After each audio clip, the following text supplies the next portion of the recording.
So hi you guys. So I did not talk about um how okay, so I told you that that darkness that was at the very beginning was a group of people.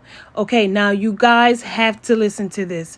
So we know that the darkness at the very beginning was a group of people because God said let there be light, and when Jesus comes, he comes to save. Okay, so if he comes to save, that means he comes to restore. So he had to come and save the true knowledge.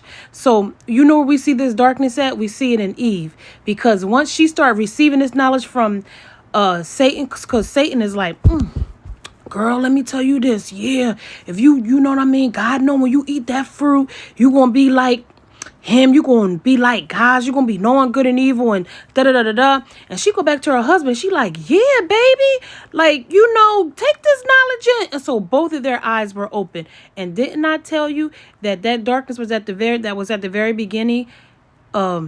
Means sorrow and death and misery, ignorance and wickedness. So that sorrow comes from that eye of knowledge.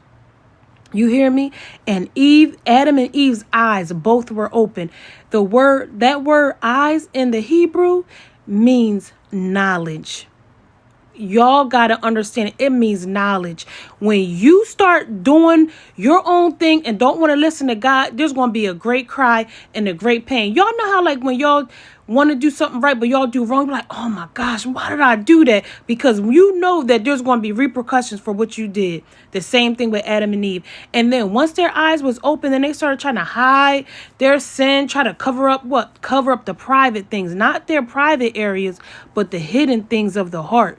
They were trying to cover up that knowledge that that new knowledge that they have about what? The knowledge of this world. Because guess what? It was the beast of the field that she was talking to. And Jesus said that the field is the world. And guess what? When she had her kids, Cain and Abel, Cain killed his brother in the field, which is in the world. And we could see that Esau was a man of the field, because in the Bible says that he was a fornicator. He didn't care nothing about God because he was a fornicator, because he was a man of the field. So we could see that this beast of the field was tempting Eve, brought sorrow, brought this negative knowledge. Everybody out here worshiping that knowledge from Egypt, and it's not even of God. It's bringing sorrow and death in your lives. And what does death mean? Death means to make an end. And what does Kemet mean? KMT, because they didn't use vowels back then. KMT means to what? Make an end. When you die, guess what? You make an end to life. So just know that that same darkness that was at the beginning affected Adam and Eve too. And it can affect you, or if it already hasn't. But you can have Jesus, which is the